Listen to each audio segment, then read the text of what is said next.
Last week, Serbian President Aleksandar Vučić confirmed that the country bought supersonic missiles from China, the first European country to do so, in response to his claim that Croatia, Albania and Kosovo were preparing to attack Serbia after they signed a military cooperation agreement last year. Now, there isn't much concrete evidence behind these claims, and Croatia's government has fervently denied them. But comments like this still risk destabilising an already fragile post-conflict region, which has seen a significant arms build-up in the last few years. So, in this video, we're going to take a look at why tensions are bubbling in the Balkans again, and why Belgrade's acquisition of Chinese supersonic missiles is causing concern in Europe.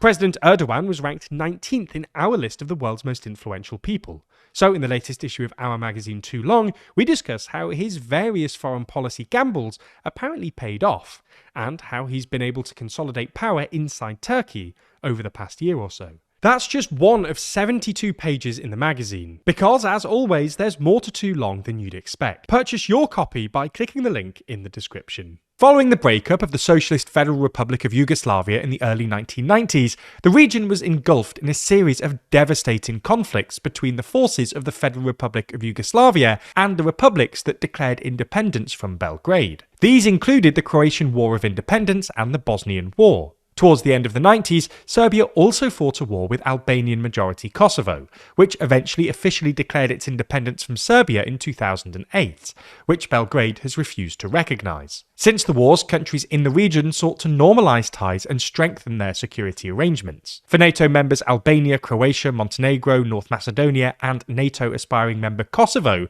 the transatlantic military alliance became the central pillar of their security strategy. Serbia, however, took a more complicated path. Rather than fully aligning with the West, Serbia pursued a balancing strategy, maintaining relations with the EU and aspiring to EU membership, while also preserving strong ties with Russia and China. From around 2020, Serbia began investing heavily in modernising its military, upgrading equipment that largely dated back to the Yugoslav era. Serbia justified these investments as necessary to protect Serbian populations living in neighbouring states, particularly in Kosovo and Bosnia and Herzegovina. Other Western Balkan countries soon began increasing their own military spending as well, something analysts have occasionally described as the beginnings of a regional arms race. Serbia, for its part, recorded the most significant military build-up. Defence spending rose from $1.8 billion in 2023 to roughly $2.3 billion in 2024, representing over 2% of its GDP, and it has imported more major weapon systems than any other Western Balkan country in the past 5 years. Whilst regional NATO members imported their defence systems in line with NATO recommendations, Serbia procured its military hardware from all over the place, including surveillance tech from Israel, Rafale fighter jets from France, and defence systems from Russia and China. While Serbia's ties with Moscow and Beijing have long made European leaders uneasy, its military modernisation wasn't initially seen as that alarming, as it largely involved replacing outdated equipment. That changed last week, when Serbia confirmed it had purchased Chinese supersonic missiles, capable of striking targets deep inside NATO territory, and plans to acquire more. Vučić said the move was driven by concerns that neighbouring NATO countries may be preparing to attack Serbia. For context, last March, Croatia, Kosovo and Albania signed a trilateral defence cooperation declaration, which aims to increase military cooperation through joint exercises, defence procurement, and to further support the region's Euro-Atlantic integration.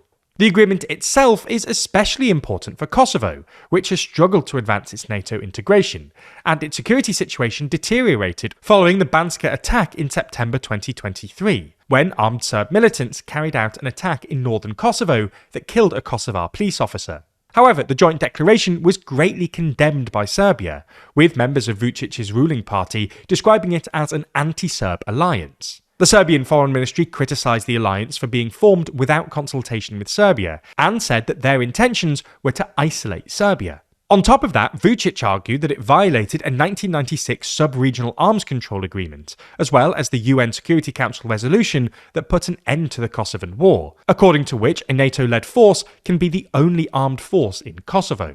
Vučić thus argued that the new agreement effectively aims to create paramilitary structures in Kosovo. Croatia's Prime Minister Andrej Plenković repeatedly said the memorandum is not hostile in nature towards Serbia, and disputed the claim by Serbia that it amounted to a military alliance. However, Croatia's defence minister was less sympathetic to Vučić's outburst, saying that the time when Croatia had to ask Belgrade what it was allowed to do and how it had to act are over. In response, Vučić soon signed his own military cooperation agreement with Hungary. Separatist leaders in Republika Srpska, the Serb-run entity within Bosnia and Herzegovina, also announced their intention to join. However, we should say that in practice, the agreement appears to be relatively limited, mainly consisting of specific military cooperation projects under a framework arrangement already signed in 2023. Then, last week, speaking on national television, Vučić claimed that Croatia, Albania and Kosovo were preparing to attack Serbia.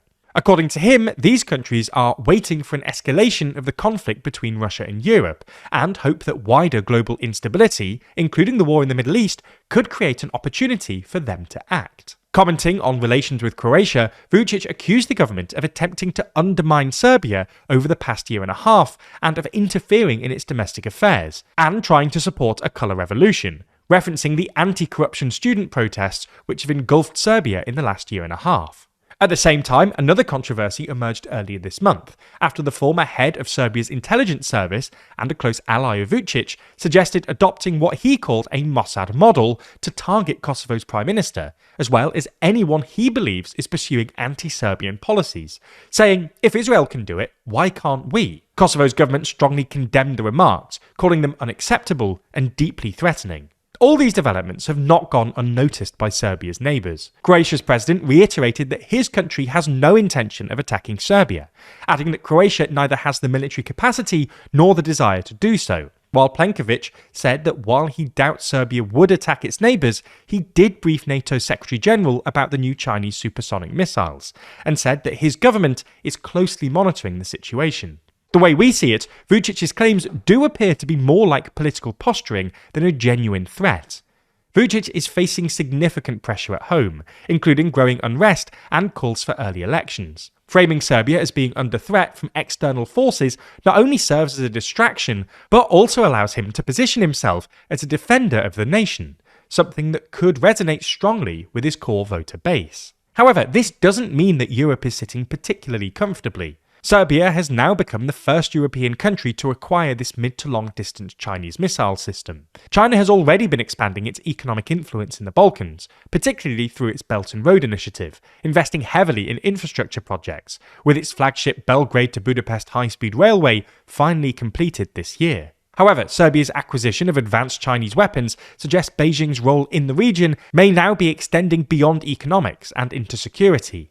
No doubt a worrying development for Brussels. As we mentioned earlier, the latest edition of our magazine Too Long is out now, which means that if you order a physical edition, it'll be shipped to you immediately. And if you buy a digital edition, it'll land in your inbox straight away. No pre-ordering, no waiting. Plus, if you subscribe while you're there using code SPRING26, you'll get your first copy for as little as £4.99, as well as 20% off every future issue as long as you stay subscribed. One other thing to know is that if you're more of a listener than a reader, which would be fair enough, we are a YouTube channel after all, then this time round we've recorded every article in Too Long, with each of our writers doing their best audiobook impression while narrating their own articles. The New Age of Empires.